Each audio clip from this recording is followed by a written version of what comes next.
Jardinage, permaculture, biodiversité, avenir. Bienvenue sur les podcasts 100% nature et jardin de Rustica. Bonjour et bienvenue dans ce nouveau podcast de Rustica. Comment nourrir l'humanité de demain ? Il semble évident que notre modèle agricole actuel, dépendant des énergies fossiles, destructeur des terres et de la biodiversité, émetteur de gaz à effet de serre, ne pourra pas assurer cette tâche.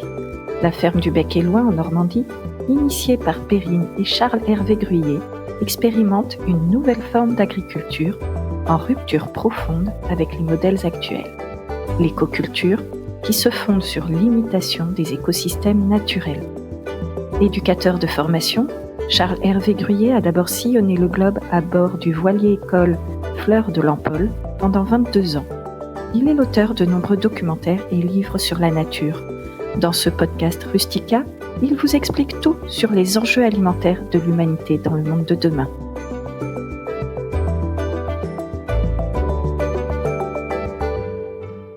Très heureux de passer ce moment avec vous. Donc, je m'appelle Charles-Hervé Gruyer. Je suis paysan à la ferme du Bec-et-Loing, en Normandie, où on pratique du maraîchage bio, de l'arboriculture, on étudie les forêts-jardins, on a un petit élevage, basse-cour, une cinquantaine de moutons. Et en fait, la ferme est principalement dédiée actuellement à des programmes de recherche. Donc, on a des programmes conduits en partenariat avec des organismes scientifiques. On étudie en ce moment plus particulièrement la forêt-jardin, un programme au long cours qui dure depuis 6 ans. Le blé jardiné, une manière manuelle de cultiver le blé dans son jardin. On étudie les jardins de bois, c'est-à-dire une manière écologique de produire du bois énergie sur un petit territoire. Et puis, on a une attention particulière sur la question de la résilience de l'ensemble du territoire de la ferme. Alors, bon, je m'adresse à vous. Je vais vous raconter des choses. Je ne suis pas du tout sûr d'avoir raison, hein, donc vous n'êtes pas obligé de me croire. Moi, je vous parle en tant que paysan. Je ne suis pas un grand spécialiste, je ne suis pas agronome, je ne suis pas expert international, etc. Ma vision du monde, elle est vue de ma ferme, quoi. Même si on y rencontre pas mal de personnes. Et je voudrais vous parler aujourd'hui du thème « Comment nourrir l'humanité de demain ?» Alors, je ne sais pas si vous avez des enfants ou des petits-neveux, des petites-nièces. Enfin, je pense que vous avez tous soit des enfants, soit des enfants autour de vous. Moi, je suis l'heureux papa de 4 filles. Et je me sens très concerné par le monde dans lequel vont vivre nos enfants, les générations à venir. Mais je suis de plus en plus inquiet, je ne vous le cache pas. Et je cherche des solutions, du coup, parce que je pense que se lamenter et rentrer en dépression nerveuse et prendre du Prozac, c'est pas comme ça qu'on va pouvoir le plus contribuer au monde de demain. Donc je cherche des solutions et je pense que vous aussi, sans ça, vous ne seriez pas là, n'est-ce pas, aujourd'hui, au Salon Permaé. Donc, le thème de la conférence d'aujourd'hui, ça va être comment nourrir les générations à venir dans le monde de demain. Un monde qui change extraordinairement vite. Et demain, j'interviendrai à nouveau. Et les deux conférences sont complémentaires, dans ce sens qu'aujourd'hui, c'est plutôt une réflexion un peu prospective, dans les grandes lignes, peut-être un peu plus conceptuelle. Et demain, ça va être plus au niveau micro, c'est-à-dire on va redescendre à l'échelle du jardin et on va parler plus de comment créer, concevoir un jardin permaculturel et résilient. C'est-à-dire un jardin autonome qui soit capable de résister aux crises autant que faire se peut. Voilà. Donc, pour moi, les deux thématiques sont liées. Alors, aujourd'hui, je vais t'amener à parler un petit peu des problèmes et beaucoup des solutions, rassurez-vous. Parce que les problèmes, je crois que dès qu'on allume sa télé ou sa radio, on est submergé par les problèmes. Mais moins par les solutions. Donc, c'est important de parler des solutions. Mais pour en arriver aux solutions, je crois qu'il faut quand même bien poser les problèmes. Donc, je vais démarrer par là. Alors, forcément, ça va m'amener à parler un petit peu de l'agriculture qui domine aujourd'hui. Mais je voudrais vous dire que j'ai la plus grande amitié et le plus grand respect pour tous mes confrères, pour toutes mes consoeurs agriculteurs, qu'ils soient bio, conventionnels, etc. Donc, si je suis amené à dire des paroles peut-être pas en faveur de l'agriculture qui domine aujourd'hui, c'est en rien un jugement sur les agricultrices et sur les agriculteurs, hein. Encore une fois, je leur adresse toute mon amitié et tout mon respect. Étant moi-même un néo-rural, j'ai le plus grand respect pour ces paysannes, ces paysans qui font un métier très difficile et qui le font parfois depuis bien des générations avec énormément de courage. Donc je vais plutôt peut-être parler d'un système qu'on a tous engendré, hein, dans cette salle. On est tous co-responsables de l'organisation de notre monde, vous voyez. Et si notre monde occidental a donné naissance à cette agriculture industrielle, on en est tous co-responsables. Donc ça ne sert à rien d'aller stigmatiser les agriculteurs. Ils ont déjà beaucoup de choses à porter. Et ce sont des choix de société qui ont été faits dans le courant du XXe siècle. Fournir une nourriture abondante et pas chère, prélever de la main-d'œuvre agricole pour la mettre dans les usines, ça a été des choix macroéconomiques et on en paye aujourd'hui les conséquences. Mais je ne pense pas que les agriculteurs en soient forcément responsables, ils en sont peut-être plus des victimes que des responsables. Donc on est tous solidaires, on est tous dans le même bateau. Voilà, je voulais dire ça en préalable pour ne heurter personne, surtout. Maintenant, allons dans le vif du sujet. Comment nourrir l'humanité dans le monde de demain? Vaste question. Parce qu'on aime bien tous manger, non? On mange tous, hein, tous les jours. Et on a envie que nos enfants mangent. Et c'est un vrai problème parce que la sécurité alimentaire des générations à venir me semble gravement menacée. Et je pense que notre société, dans son ensemble, n'est pas consciente de l'ampleur des menaces qui pèsent sur la manière dont on se nourrira demain.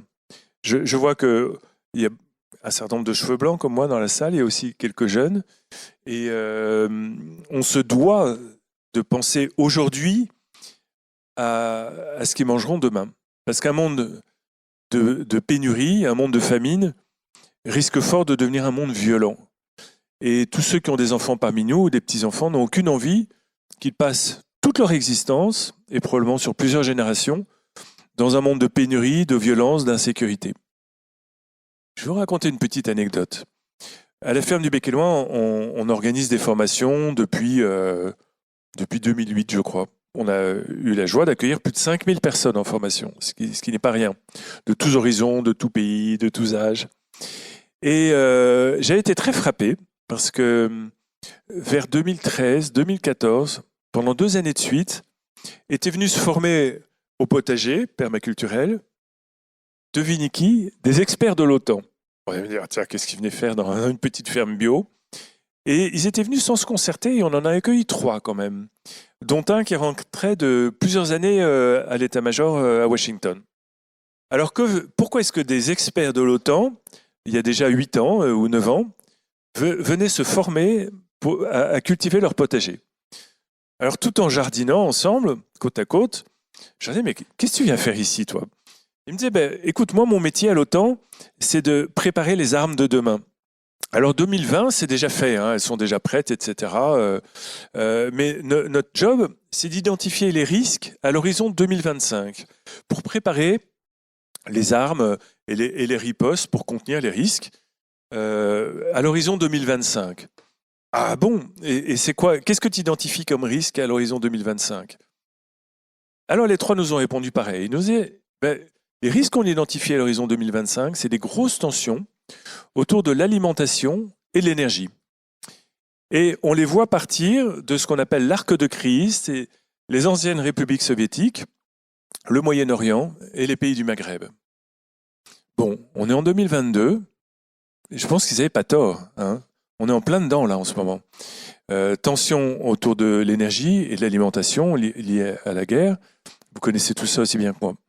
Mais ces experts de l'OTAN, ils en étaient au point qu'ils achetaient des petits terrains dans des endroits reculés de France et ils voulaient vraiment créer des oasis pour leur famille. Et je pense qu'ils n'avaient pas tort, vous voyez. Et depuis, on ne peut pas dire que les choses soient améliorées.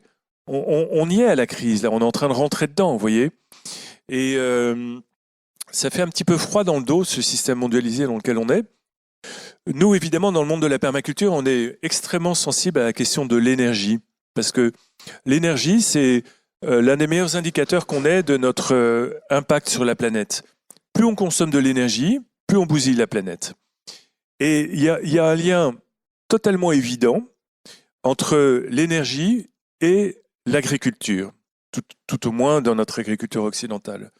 Parce que l'efficacité de l'agriculture, on peut la mesurer de 3 façons.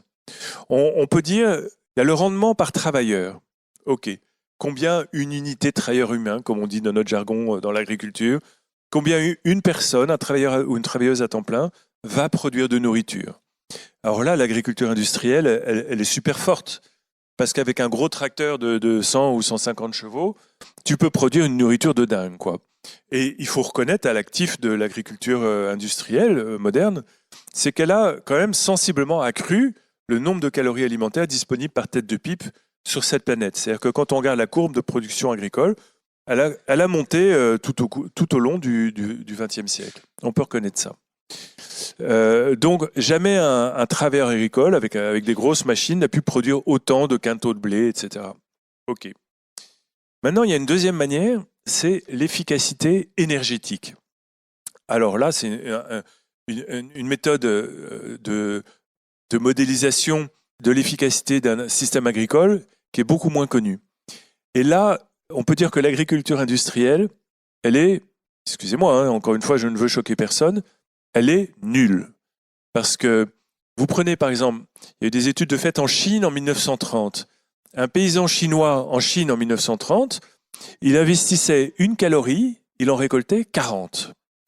Maintenant, au niveau des fermes occidentales, dans les fermes, on investit 2 calories d'énergie fossile pour en récolter 1. Donc, rendement nul. Et si vous rajoutez toute la chaîne de distribution, transformation, emballage, réfrigération, jusqu'à votre frigo, eh ben, on consomme de 10 à 12 calories d'énergie fossile pour 1 calorie alimentaire. Donc là, on est dans un système qui marche sur la tête. Et il y a un agronome, Mathieu Calame, qui a écrit un livre qui m'a beaucoup marqué, qui s'appelle « La tourmente alimentaire ». Il dit « Notre agriculture moderne, occidentale, qui donne l'impression d'être si puissante, en fait, c'est une sorte de géant au pied d'argile. Il va même jusqu'à dire elle est pire que l'agriculture du néolithique. Pourquoi ? Parce qu'au néolithique, les premiers agriculteurs, du moins en Europe, parce qu'il y a d'autres formes d'agriculture ailleurs dans le monde, ils brûlaient un carré de forêt ou une clairière, et puis pendant une dizaine d'années, ils cultivaient, et ils bénéficiaient de l'excédent de fertilité qui avait été créé par les arbres, par la forêt. Donc, les arbres avaient poussé pendant plusieurs siècles, on brûlait ça, et pendant une dizaine d'années, on bénéficiait de l'excédent de fertilité provenant de la forêt. Et puis, quand ils avaient ratiboisé cette clairière, et en plus, ils avaient leurs troupeaux qui divaguaient autour, donc ils bloquaient un peu la régénération de la forêt, eh ben, ils allaient couper une autre clairière plus loin, et c'est comme ça que petit à petit, on a déboisé toute l'Afrique du Nord, qui était boisée au néolithique, et verte, et puis qu'on a largement déboisé l'Europe et qu'on a largement stérilisé une bonne partie des terres agricoles et que dès la préhistoire, on a eu des désastres écologiques importants, surtout le pourtour méditerranéen notamment, y compris en France. Voilà. Donc, les paysans du néolithique faisaient ça, mais qu'est-ce qu'on fait nous à notre époque ? Eh ben, on brûle l'excédent de fertilité accumulé dans les sous-sols à l'ère carbonifère.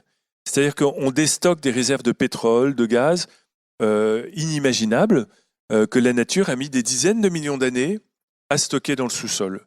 Donc, on peut croire qu'un travailleur avec un gros tracteur est extrêmement efficace, mais si vous regardez ça en termes d'efficacité énergétique, c'est nullissime. Et ça a pour corollaire de flinguer le climat. Alors, très concrètement, vous écoutez tous la radio, vous lisez les journaux, vous regardez les journaux télévisés, on voit bien qu'avec la crise en Ukraine, le gaz russe, le pétrole russe, on en entend parler tout le temps. J'ai appris cette semaine, moi, sur France Info, que les Brésiliens disent « Aïe, aïe, aïe, comment on va faire pousser nos cultures sans les engrais fabriqués avec l'aide du pétrole russe ?» Il faut savoir que pour 1 tonne d'engrais azotés de synthèse, donc indispensable à l'agriculture moderne, il faut jusqu'à 3,5 tonnes de pétrole. Vous voyez ? Donc, on bouffe du pétrole, mes amis. On bouffe du pétrole. Et en plus, on bouffe du pétrole russe, le pétrole de Poutine, et on lui donne des sous pour aller faire la guerre aux Ukrainiens. C'est pas très réjouissant. Donc ça veut dire en clair que, alors moi je me suis dit, bah voilà, on est vraiment, bonjour le système. Ça veut dire que le pétrole part de Russie, va au Brésil, ils font des engrais, ou peut-être qu'il arrive sous forme d'engrais. Je ne sais pas.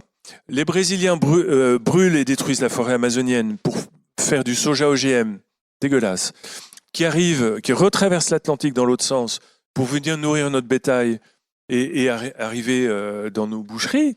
Je veux dire, c'est un système mondialisé, mais qui marche sur la tête. En termes d'efficacité et de résilience, c'est nul, c'est franchement nul, quoi. Nous aussi, en France, on utilise beaucoup d'engrais faits avec du gaz russe. Voilà. Donc, quelque part, quand on va faire ses courses, on enrichit les oligarques russes, quoi. Voilà. Donc, il y a un lien très fort, et qui a toujours existé d'ailleurs, entre agriculture et politique. Qui d'entre nous a envie de ce système ? Personne, je pense. Hein. Et pourtant, on en fait tous partie. Moi, je ne mange pas toujours bio non plus. Je fais ce que je peux, mais ça m'arrive d'aller au restaurant. Et voilà. Donc, quelque part, on est tous partie prenante de ce système. Mais comment en sortir ? C'est peut-être ça fera partie de la suite de ma petite causerie. Il y a un troisième moyen de modéliser l'efficacité d'une agriculture. C'est la productivité par unité de surface. Ça, c'est une question sur laquelle on a beaucoup travaillé au Bec et Loin. Parce que ça veut dire que plus une terre produit, par exemple 1 hectare, plus il est productif, plus il sera efficace, quoi. Et là, on ne peut pas dire franchement que l'agriculture moderne soit bonne non plus. Alors certes, les rendements de blé ont augmenté, mais ça se fait au détriment des sols, au détriment du climat, au détriment de la biodiversité. Donc ok, c'est chouette d'augmenter les rendements, mais si on flingue tout le reste et que ce n'est qu'un feu de paille qui va durer 50 ans, je ne pense pas qu'on soit gagnant. En tout cas, nos enfants, nos petits-enfants seront les grands perdants de ce système-là. Parce que c'est totalement démontré maintenant que l'agriculture industrielle bousille les sols. Il semblerait qu'on ait désertifié 30% des terres arables de la planète, détruisent la biodiversité, bon, ça on le sait tous, on en parle beaucoup en ce moment, réchauffe le climat massivement, parce que déjà il y a une grande consommation de pétrole par l'agriculture, et puis tout le carbone des sols, le carbone organique des sols repart dans l'atmosphère sous forme de carbone minéral et contribue à réchauffer l'atmosphère. Vous voyez, le carbone, il est soit sous forme minérale dans l'atmosphère, soit sous forme organique dans le sol, mais c'est le même carbone quelque part. Donc selon certains spécialistes, on aurait déjà vidé la moitié du carbone contenu dans les terres arables de la planète. Donc c'est pour ça aussi que l'agriculture contribue autant au réchauffement climatique. Et puis après, on pourrait aussi critiquer la qualité sanitaire, l'impact sur la santé humaine de cette nourriture industrielle. Voilà. Mais tout ça, vous le connaissez par cœur. Donc c'est juste pour info, pour mémoire. Mais revenons-en à la productivité par unité de surface.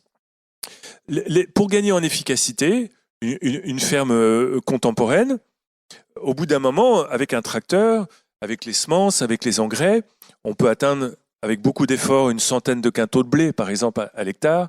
C'est difficile de maintenir ça dans la durée, parce qu'au bout d'un moment, les sols s'épuisent et les rendements ont tendance à baisser. Alors qu'est-ce qu'on fait ? On augmente les intrants, mais la production, elle stagne. C'est comme la pêche, en fait, c'est une activité extractive.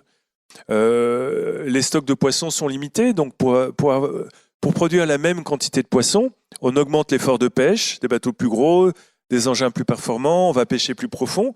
Alors comme ça, les coûts augmentent, puis au bout d'un moment, ça devient plus rentable du tout, puis il n'y a plus de poissons, et là, pouf, c'est l'effondrement.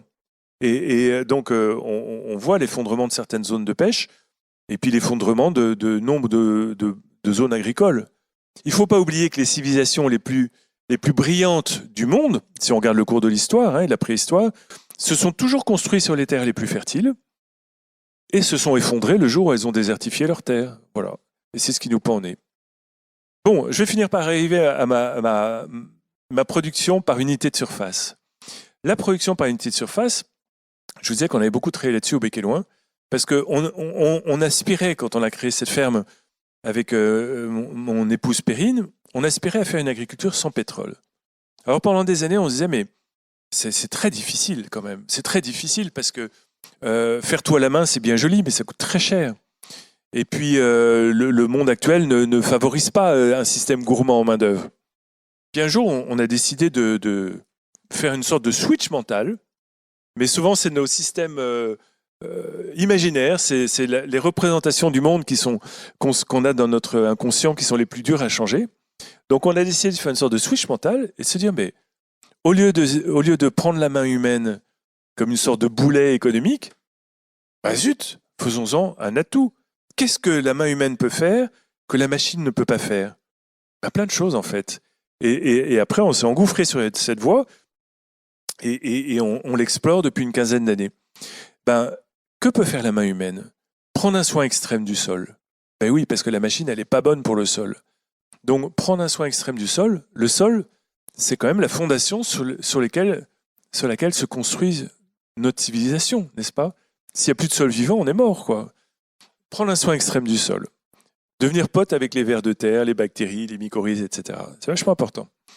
Deuxièmement, on peut planter beaucoup plus dense. Ben oui, parce que les machines, les tracteurs, il leur faut de la place pour rouler. Donc, ils cultivent en rang. Dans la nature, les plantes ne poussent pas en rang. Mais il faut pouvoir rouler entre les rangs, faire passer des lames pour sarcler, etc. Donc, les cultures sont beaucoup plus espacées.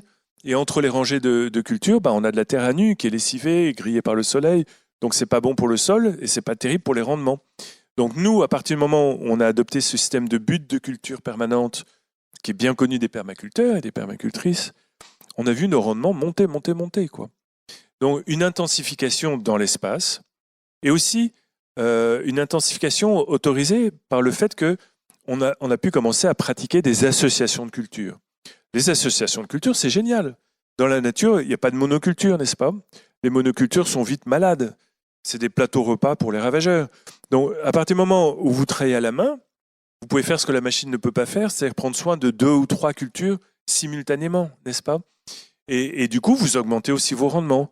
Par exemple, vous pouvez étager les cultures, avoir une culture haute et puis des cultures basses sur les côtés. Et puis, donc ça, c'est une intensification dans l'espace. Et puis, on a réalisé également qu'on pouvait faire une intensification dans le temps, c'est-à-dire, à partir du moment où on a un petit jardin et on veut en tirer la quintessence, faire rotation sur rotation. Et on pratique ce qu'on appelle la contre-plantation, c'est-à-dire que c'est ce que faisaient les anciens maraîchers parisiens du 19e. Dès qu'on a récolté un légume, on a des jeunes plants qu'on a préparés, et ben paf, on en repique un autre. Donc notre terre est constamment cultivée et devient très productive.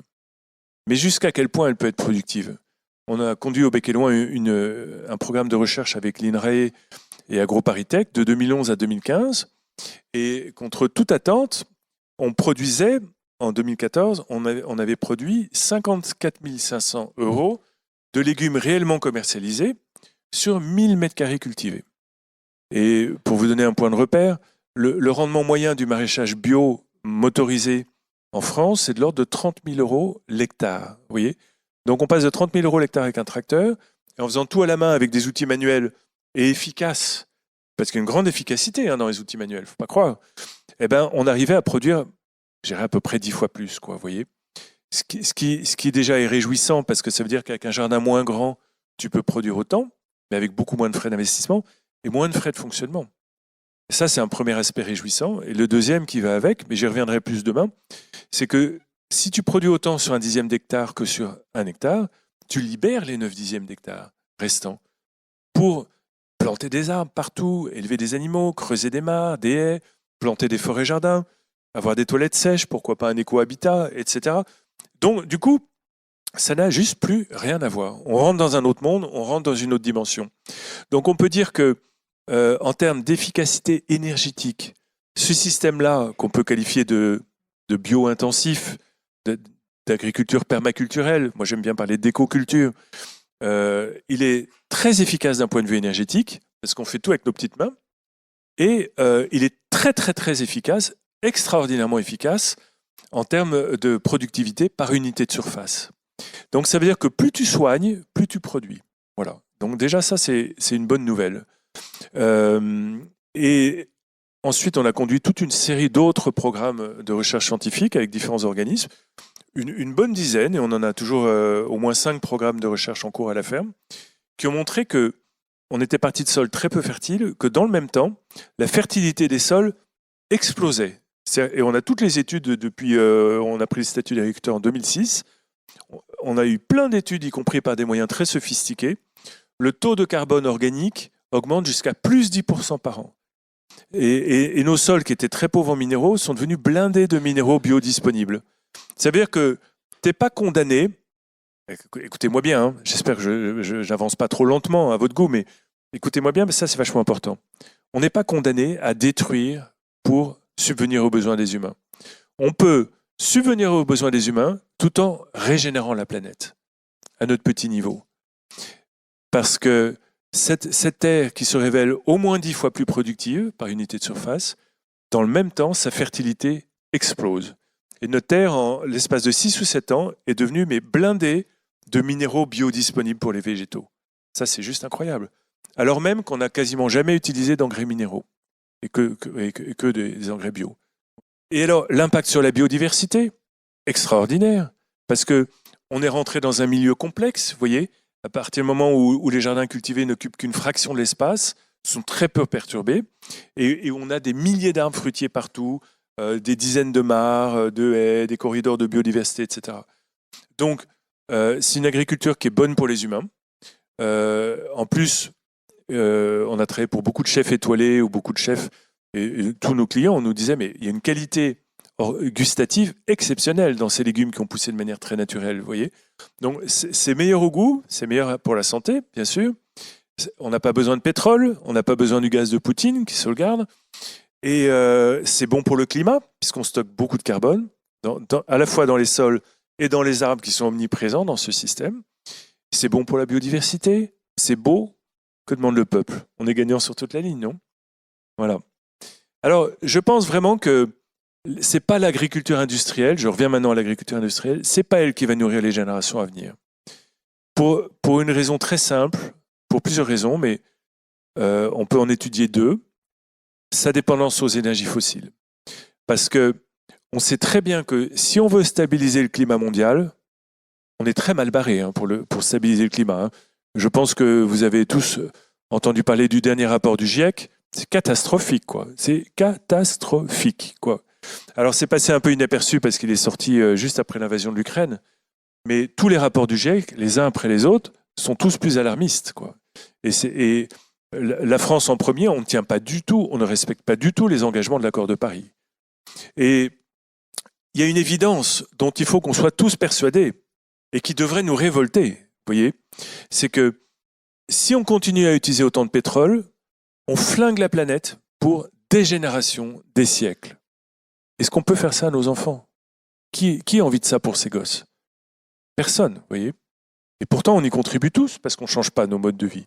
On les change à la marge, quoi. On vient au salon vivre autrement. Mais est-ce qu'on change radicalement nos modes de vie?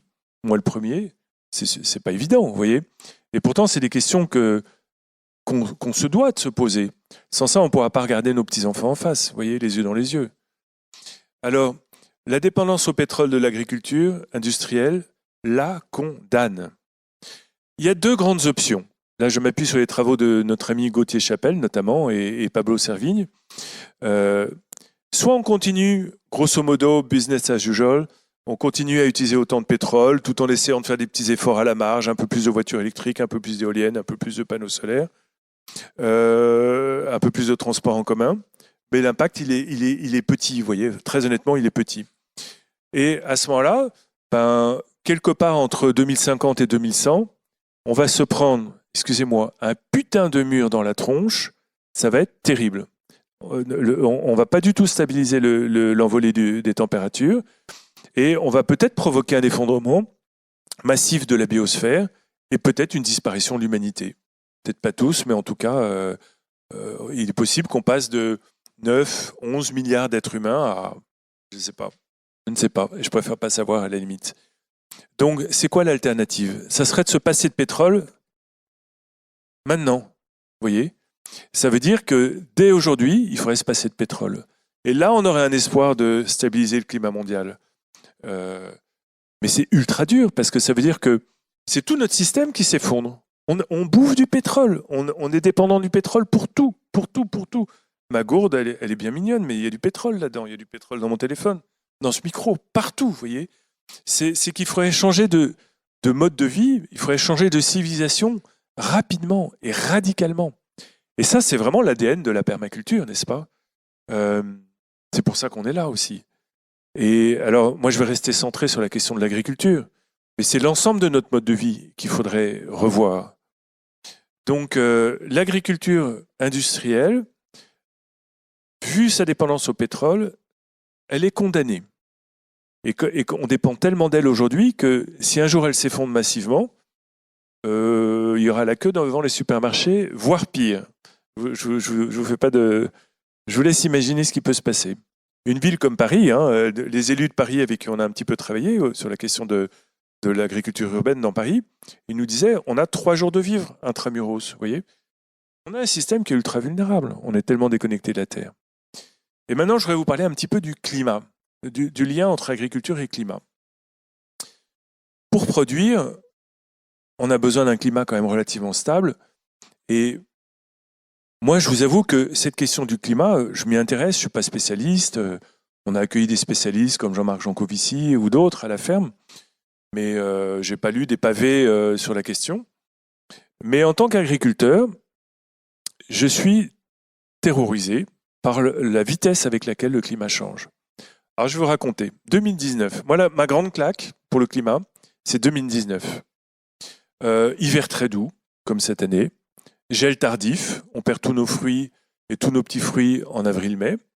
Première canicule en juin, vous vous en souvenez peut-être, hein, 2019 c'était avant-hier. Et en juillet, grosse canicule. Et là, on était en train de faire la moisson. Et pendant 3 jours de suite, on a eu plus de 42 degrés. Dans notre vallée normande, qui est plutôt froide et qui est en climat océanique, on est peut-être à 40 km à vol d'oiseau de la mer, 42 degrés,7. Et notre végétation normande n'est pas du tout habituée, vous voyez. Et on voyait nos arbres, on voyait nos plantes, mais mourir. En l'espace de quelques jours, ils accusaient le coup. Déjà, nous, c'était Dieu. Mais alors, les végétaux, mon Dieu, quelle souffrance. On sentait physiquement, vous voyez. Parce que quand tu es paysan, tu es quand même très relié à ta terre. On sentait physiquement une sorte de cri de souffrance qui montait du sol, des plantes, etc. Et moi, j'étais bouleversé. Parce que je me suis dit, mais attends, c'était le record de température pour notre département, de l'Eure. Je pourrais vous citer encore plein d'autres chiffres, mais je ne vais pas vous abreuver de chiffres. Mais c'était tragique. Et là, je me suis dit, bon sang. Mais si ça tape déjà si fort en 2019 dans une vallée humide de Normandie, mais alors, qu'est-ce qui va se passer en 2050 ? Qu'est-ce qui va se passer en 2100 ? Et qu'est-ce qui va se passer dans les régions plus méridionales ?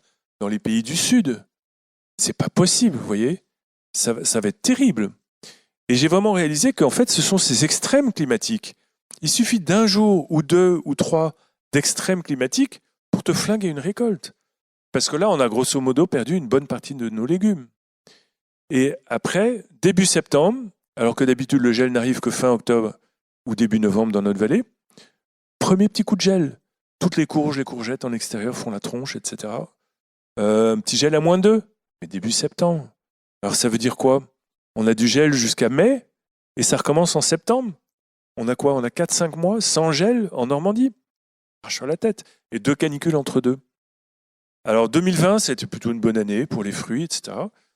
L'année dernière, 2021, on s'est tapé 1 mois de gel quasiment toutes les nuits entre avril et début mai. On a eu des gels jusqu'à -8. Donc, rebelote, on a perdu tous les fruits, on a perdu tous les petits fruits. Et au mois de juillet, une bonne partie de la ferme, quand on est dans un fond de vallée, on avait un torrent au milieu. Vous vous souvenez certainement de ces inondations tragiques dans les vignobles, notamment français, ces inondations qui ont fait 200 morts en Allemagne et en Belgique. Et on avait un champ, notre champ le plus fertile qu'on cultive en traction animale. L'année d'avant, les cultures étaient magnifiques, des céréales de 3,50 m de haut, etc. C'était magnifique. Et là, on avait tout amoureusement planté, etc., etc. Il a passé 3 bonnes semaines sous l'eau. On a tout perdu. Donc, j'ai les photos, avant, après. Voilà. Donc, on sait très bien, hein, les météorologues nous le disent, que ce genre d'épisode extrême va se multiplier. Alors, j'arrive à la fin de mes constats négatifs, donc j'espère que vous n'êtes pas tous avec vos Kleenex en train de pleurer, mais j'arrive à la fin. Mais pour nous résumer, on est de plus en plus nombreux sur cette belle planète. Il n'y a pas de planète B, on le sait tous. Hein. On fait comme si on en avait 3, on en consomme 3, nous, les Français. On consomme 2,7, 2,8 planètes. Donc on vit comme si on avait 2,8 planètes, on n'en a qu'une. Et on est de plus en plus nombreux.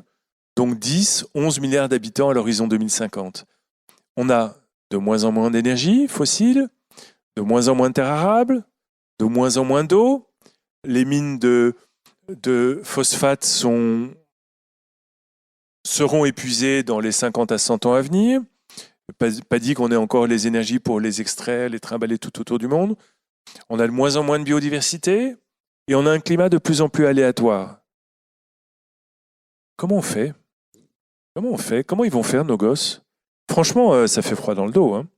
Et je constate que nos politiques, les grandes boîtes de l'agro-industrie et la société civile dans son ensemble ne prend pas du tout la mesure de la menace.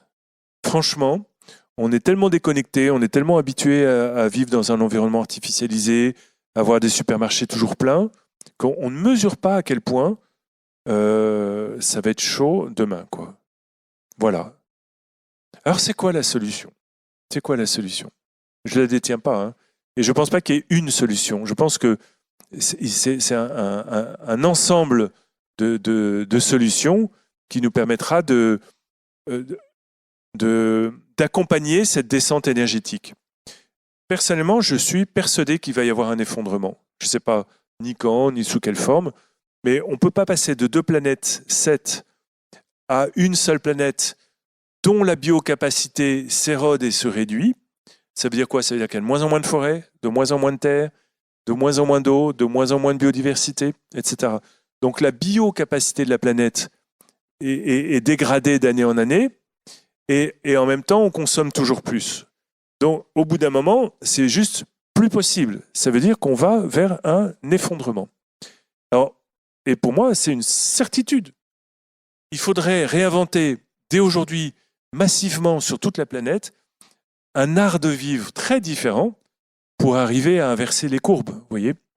Mais regardez les politiques, regardez les grandes institutions, regardez les grandes entreprises, ils n'en prennent pas le chemin, on le voit bien. Donc, c'est peut-être à nous, modestes citoyens, de prendre la mesure du péril et d'agir. Je vais y revenir, vous voyez. Mais c'est clair qu'il faut qu'on change de cap très vite. On est encore dans une période de relative stabilité. Tant que Poutine ne sort pas son arsenal nucléaire et déclenche pas la Troisième Guerre mondiale, on peut espérer avoir encore devant nous une période de relative prospérité, au moins en Occident, en Europe, etc. On est quand même une des régions les plus privilégiées au monde, les plus stables, les plus sûres au monde. Combien de temps ça va durer ? Je ne sais pas. Beaucoup de spécialistes du climat disent que plus 1,5 degré, qui était l'objectif pour 2100, beaucoup disent c'est 2030. Bon, après quoi ? Après on rentre en zone inconnue, n'est-ce pas ? Donc, est-ce qu'on a une zone de stabilité pour 10 ans ? Pour 15 ans ? Pour 20 ans ? Jusqu'en 2050 ? J'en sais rien. Mais en 2050, l'ONU annonce déjà, je crois, 1 milliard de réfugiés climatiques. Vous voyez ? Là, on a 3 millions d'Ukrainiens sur les routes. Comment on fait si c'est 1 milliard, n'est-ce pas ? Ils vont aller où ? Les habitants des pays pauvres, ils ne vont pas aller dans le pays pauvre d'à côté. Ils vont peut-être venir chez nous, en Europe. On va faire quoi ? On va faire une ligne Maginot anti-migrants climatiques avec des kalachnikovs, des bunkers. Qui a envie de vivre dans un monde comme ça ? Non, hein, on peut faire mieux. C'est pas digne de l'humanité, n'est-ce pas ? Donc, comment faire ? Alors, vous allez me dire, on n'a qu'à passer à l'agriculture biologique. Je reste centré sur mon thème qui est l'agriculture, n'est-ce pas ? Ah oui, l'agriculture biologique, bien sûr. Mais est-ce suffisant en l'état ? On avait reçu à la ferme il y a 14 ans peut-être déjà, le directeur du Rodale Institute, je ne sais pas si vous connaissez, aux États-Unis, qui depuis une 50aine d'années étudie l'agriculture bio et font des tests comparatifs qui sont parmi les plus longs jamais conduits au monde entre l'agriculture conventionnelle et l'agriculture bio. Et le directeur, qui était fort sympathique au demeurant, nous disait, voilà, globalement, l'agriculture bio utilise moins de pétrole que l'agriculture conventionnelle. Pas tellement moins, mais moins globalement. Pourquoi ? Parce qu'on n'utilise pas d'engrais de synthèse. Et les engrais de synthèse, je l'évoquais tout à l'heure, nécessite beaucoup d'énergie fossile. Donc, globalement, on utilise un peu moins de pétrole. Mais dans les champs, l'agriculture bio utilise plus de pétrole. Pourquoi ? Parce qu'il y a plus de passages d'engins. Ben oui, à partir du moment où vous n'avez pas de glyphosate, par exemple, de Roundup, et de désherbants chimiques, eh ben, vous êtes obligé de sarcler plus souvent, donc le tracteur roule plus souvent. Moi, je connais un agriculteur ami dans l'Eure, là, notre département.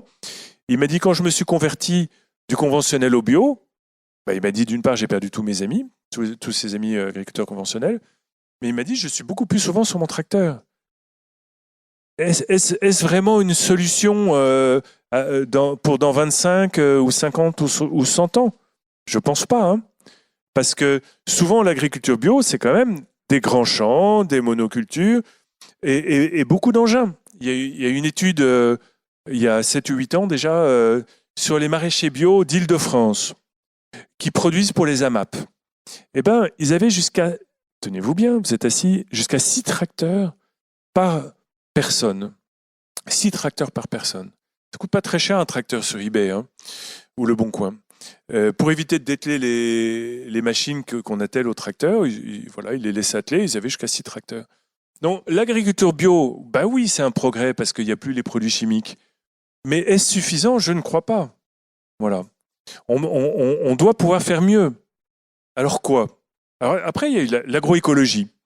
Et là, je rends hommage à notre ami Pierre Rabhi.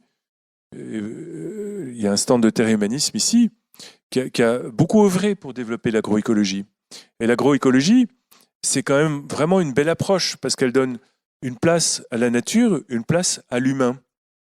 Elle n'est pas forcément toujours bio. Hein. On peut parfois utiliser des pesticides dans l'agroécologie, mais c'est encore un pas après. Et puis, il y a eu l'approche permaculturelle. La permaculture est récente. Hein. Le premier livre de Bill Mollison et David Holmgren, Permaculture One, je crois que c'est 1978. C'est à peu près l'époque où l'agroécologie apparaissait sur la scène internationale aussi. Mais il y a une grande confusion entre permaculture et agriculture. La permaculture, c'est quoi ? C'est une tentative d'imaginer une culture permanente, une culture durable. Mais ce n'est pas une forme d'agriculture. Hein. Et quand nous, on a pris le statut d'agriculteur en 2006, on a découvert la permaculture en 2008. On s'est dit, c'est génial ce truc-là. Mais on a été assez vite surpris de voir qu'il y avait tellement peu de fermes qui se revendiquaient de la permaculture. En fait, à l'époque, le pont, c'était pas vraiment fait, la connexion s'était pas vraiment faite entre le monde des permaculteurs, des permacultrices, et le monde de l'agriculture bio. Et c'était le cas en France, mais c'était le cas aussi dans les berceaux historiques de la permaculture, que sont l'Australie et les États-Unis, et le monde anglo-saxon. Et on a eu l'occasion d'échanger avec des chercheurs qui travaillaient sur ce thème-là. Et ils nous disaient, en Australie, aux États-Unis, les permaculteurs sont souvent assez mal perçus par les vrais, entre guillemets, les vrais agriculteurs. Et c'était le cas aussi en France. Pourquoi ? Parce que la permaculture, c'est un système global, holistique. C'est une tentative de tout intégrer, d'inventer une nouvelle civilisation, un nouvel art de vivre. Et ce qui est génial dans la permaculture, c'est que ça redonne du pouvoir à chacun d'entre nous. Et ça dit à chacun, mais tu peux inventer un mode de vie qui te convienne. Tu n'es pas obligé d'attendre que Macron, le gouvernement, l'Europe, etc. décident de changer de monde. Tu peux changer ton monde à toi. Et si on est nombreux à changer notre monde à nous, on changera le monde dans sa globalité. C'est ça aussi la force de la permaculture. C'est ce côté très boîte à outils, très vas-y, tu peux le faire, do it yourself. Il y a un côté, on reprend confiance en nous. Mais c'est un système global, ce n'est pas un système agricole. Et c'est pour ça que j'aime bien parler d'écoculture. L'écoculture, c'est un terme que j'ai pioché dans les travaux d'un agronome américain qui s'appelle Wes Jackson, qui a vraiment travaillé beaucoup sur une agriculture qui prend la nature pour modèle. Et ça, pour moi, c'est la grande clé, c'est la grande solution avec un grand G et un grand S. Prendre la nature pour modèle. Une approche bio-inspirée. Inspiré par le vivant. Et vous allez me dire, oui, mais l'agroécologie le fait déjà. Oui, c'est vrai. Donc, on peut réintégrer dans l'écoculture toute l'agroécologie. Vous voyez, c'est comme une sorte de on avance pas à pas et puis on fait des nouvelles découvertes. C'est pas parce qu'on a découvert quelque chose de chouette qu'on va balayer tout ce qui nous a précédé. Au contraire, on va l'intégrer dans une sorte de grande marche en avant, vous voyez. Et donc pour moi, l'écoculture, s'il fallait la définir, c'est une écoculture qui prend la nature pour modèle. Et on pourrait aussi dire que c'est une agriculture permaculturelle, dans ce sens qu'elle peut intégrer le design permaculturel, qui est tellement pertinent et tellement efficace quand il est bien mené. Donc pour moi, c'est l'avancée la plus récente, la plus contemporaine en matière d'agriculture, parce que, encore une fois, pour moi, l'écoculture, c'est vraiment une forme d'agriculture, mais c'est une forme d'agriculture qui est en rupture profonde avec l'agriculture classique, notamment l'agriculture occidentale, dans le sens que l'agriculture occidentale s'est constamment écartée des systèmes naturels, alors que l'écoculture prend la nature pour modèle. Vous voyez ? Et ça, c'est une rupture énorme. Si vous regardez une monoculture, c'est très pratique pour les ingénieurs agronomes, parce que plus c'est simple, plus tu contrôles, plus tu peux modéliser. Tu veux, idéalement, une monoculture, le rêve d'un agronome, je dirais, ancienne école, hein, c'est une plante, pas d'œufs, pas d'adventices, pas d'animaux, surtout pas. Tu contrôles tout, quoi, quelque part. On travaille avec pas mal d'agronomes, je ne suis pas du tout agronome moi-même, hein, mais ils nous disent, avant, les paysans, ils développaient des solutions locales, adaptées à leur climat, à leur territoire. Ça évoluait de génération en génération, ils avaient leurs semences, ils transmettaient leurs semences locales à leurs fils, à leurs petits-enfants, qui allaient les reproduire. Donc c'était vraiment une agriculture ultra locale. Alors que la grande bascule qui est arrivée avec l'agriculture industrielle, ça a été qu'on a développé des plantes de compétition ultra performantes dans des stations de recherche, dans des univers ultra contrôlés, avec des conditions de climat, zéro parasite, fertilité optimale, irrigation optimale, etc. Alors on avait des bêtes de course, mais ultra fragiles, qui vivaient sous cloche en quelque sorte. Et après, on a demandé à tous les agriculteurs de France et de Navarre et du monde de reproduire quelque part les conditions idéales de la station de recherche. Donc quelque part, c'était aux agriculteurs de s'adapter et de devoir tout contrôler. Et contrôler pas de bioagresseurs, pas de ravageurs des cultures, pas d'adventices, un sol avec tout le temps la bouffe à portée des plantes, donc tout le temps on rajoute, de l'eau, de l'irrigation, mais on sait que ça flingue aussi les sols dans la durée de l'irrigation, etc., etc. Alors, ça a bien marché pendant 25, 50 ans, mais maintenant on voit les limites de ce système. Et parce que les plantes deviennent de plus en plus résistantes, certaines adventices, les bioagresseurs, les monocultures, ça ne marche pas, c'est ultra vulnérable. Et maintenant, on en est arrivé à cette aberration où les techniciens, les agrotechniciens, les technico-commerciaux, je ne sais pas comment on dit là, ils te vendent tes semences et ils te vendent tout le kit chimique qui va avec. Voilà. Et Wes Jackson, cet agronome américain qui est un vieux monsieur maintenant, mais qui a ouvert des travaux totalement pionniers depuis des décennies pour essayer de recréer des céréales pérennes, parce que tous les céréales sont devenus annuels, mais à l'origine, c'était des plantes vivaces. Et ben, il dit, on est tombé dans l'engrenage de la vigilance. C'est-à-dire qu'à force de vouloir tout contrôler, on s'enferme soi-même dans une boîte, et c'est la panique à bord dès qu'il y a un pet de travers. Ça ne marche plus, quoi. Et puis, plus tu as d'aléas climatiques, moins ça marche. Et dans le monde de demain, cette agriculture-là ne marchera pas. Mais de toute façon, même pour des questions économiques, elle ne peut pas marcher. Il y a quelques années déjà, aux États-Unis, mastodonte de l'agriculture mondiale. Hein. Oh, l'agriculture des États-Unis. Ouais, l'agriculture des États-Unis, parlons-en.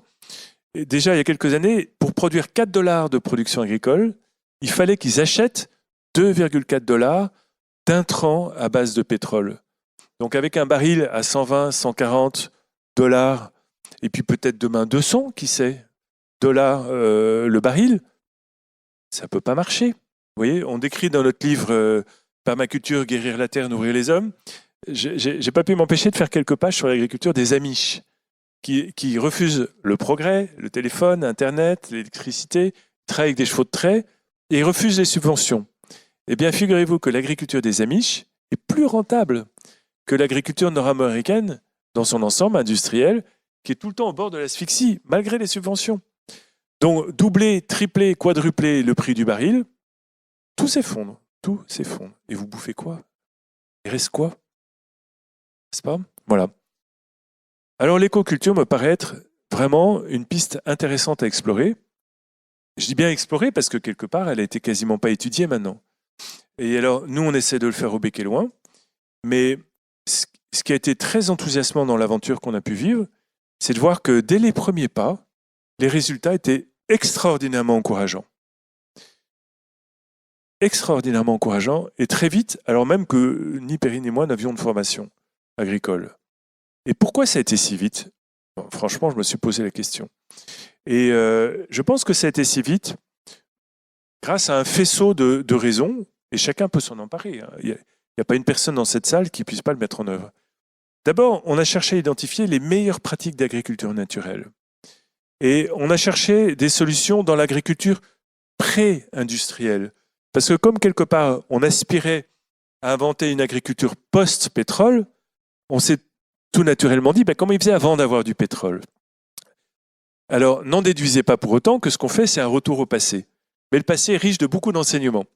Et c'est notamment à travers la littérature des grands pionniers du micro-maraîchage aux États-Unis qu'on a découvert ce magnifique précédent des jardiniers maraîchers parisiens du 19e siècle, qui nourrissaient la capitale toute l'année avec des légumes produits intramuros au milieu du 19e siècle. Ils avaient des techniques d'une productivité incroyable. Bon, je ne vais pas m'appesantir là-dessus, c'est écrit dans nos bouquins, en long et en large. Mais ces techniques manuelles du 19e siècle, on s'en est emparé, notamment les associations de culture. On s'est beaucoup appuyé sur les travaux des pionniers américains, je pense à notre ami Eliot Coleman, je pense à John Jevons en particulier, qui eux-mêmes s'étaient inspirés des maraîchers du 19e. On s'est beaucoup inspiré de l'agriculture asiatique. Et puis, l'agriculture jardinée du Japon, de Corée, où il y a vraiment une tradition d'agriculture très soignée sur petite surface. Et puis, la permaculture, j'ai dit que ce n'était pas une forme d'agriculture, et je persiste et signe, mais elle a quand même eu le mérite aussi de véhiculer deux magnifiques formes d'agriculture, que sont la culture sur des buttes de terre permanentes, qui est une technique attestée depuis au moins 4000 ans, si ce n'est beaucoup plus, dans diverses régions du monde, et le système de forêt-jardin. Alors c'est quand même assez étonnant de remarquer, et moi je vous avoue que ça a été jubilatoire, que tant les forêts-jardins que la culture sur des buttes permanentes viennent des pays du Sud, viennent des peuples autochtones, des peuples premiers, et viennent des temps anciens. Et ce sont des techniques que nous on teste depuis plus de 15 ans dans notre ferme, et qui sont extraordinairement efficaces, parce qu'elles sont super productives, tout en se passant de pétrole. Et elles sont bonnes pour le sol, elles sont bonnes pour la biodiversité. Et on a voulu tester leur efficacité économique aussi. Parce qu'on a bien vite réalisé que, même si nous, notre aspiration première, c'était une quête de beauté, c'était une quête d'harmonie. On était totalement fleurs bleues, hein. Très franchement, on était des petits néo-ruraux idéalistes et fleurs bleues, vous voyez. Mais cette quête de beauté et cette quête d'harmonie nous ont conduits à explorer ces formes d'agriculture naturelle et à vouloir renaturer la ferme.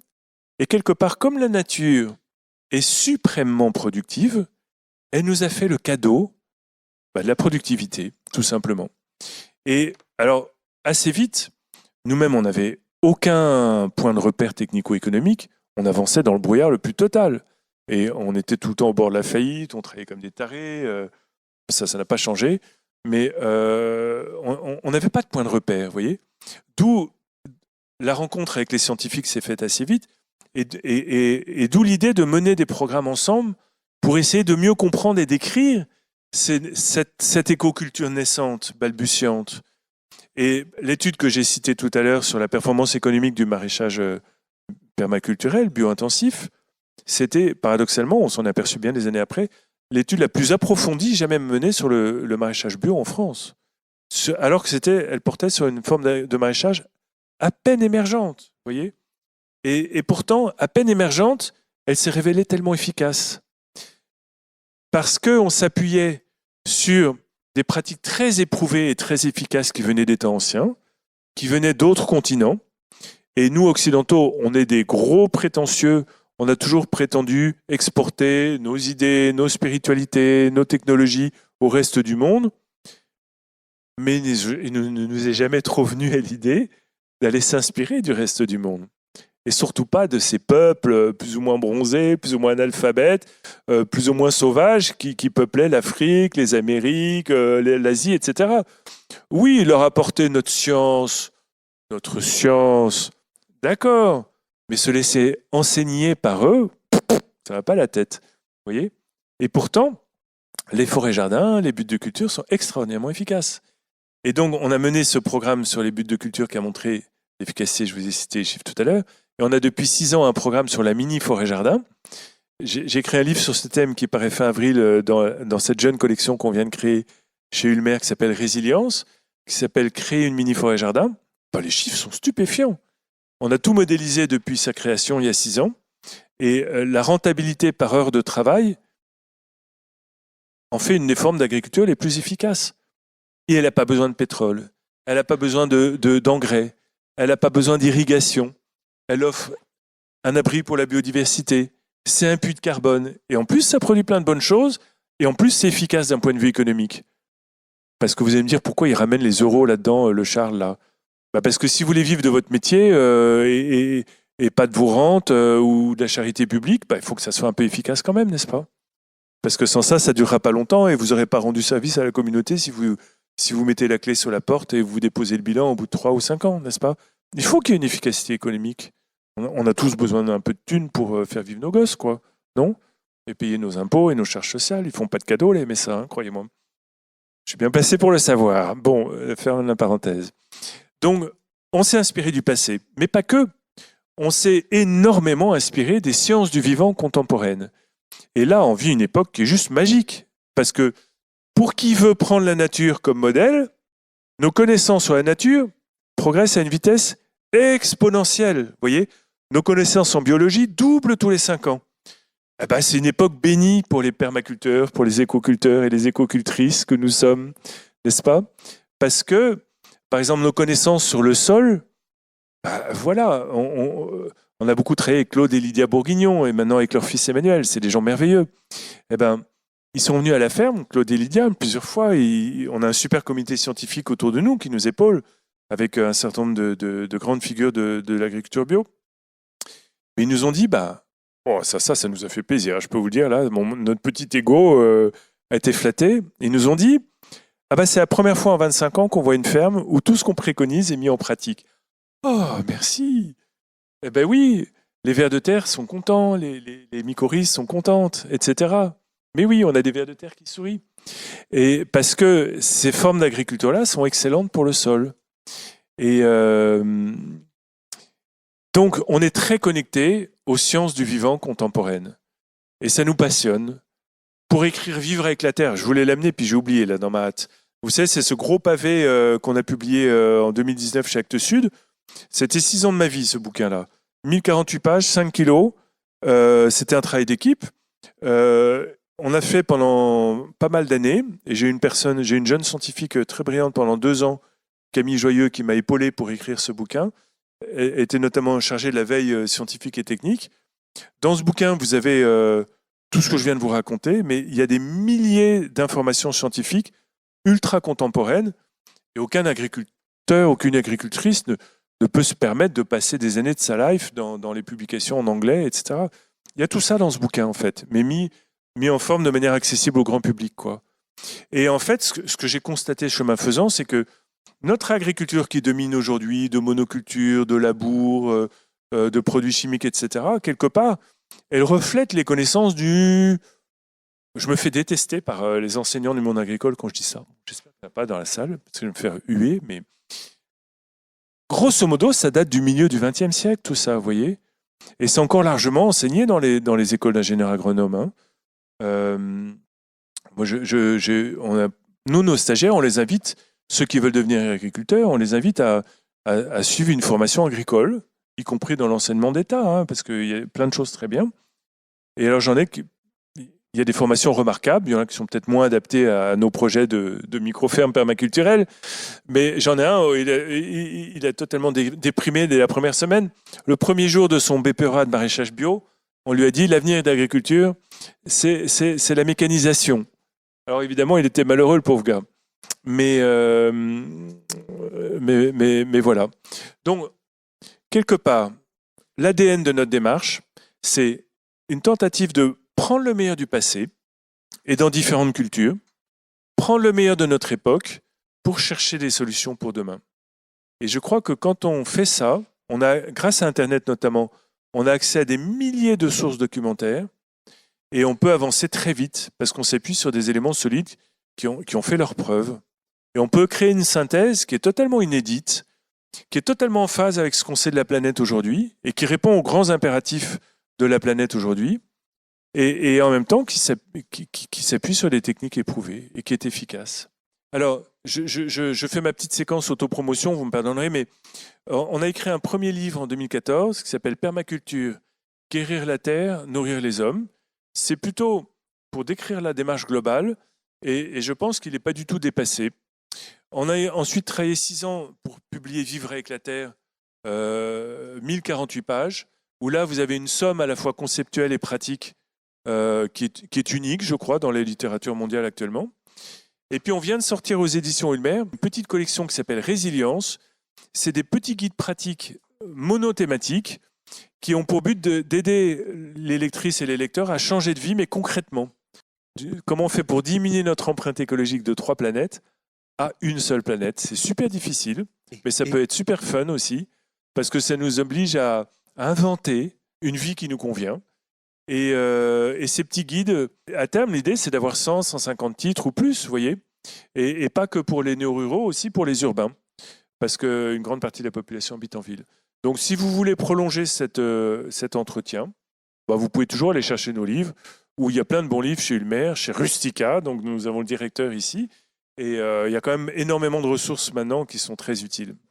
Écoutez, je crois que l'heure est venue de conclure. Merci infiniment. Merci à Alain Delavie. Merci d'avoir suivi notre podcast et retrouvez tous nos conseils en kiosque dans le magazine Rustica ou sur rustica.fr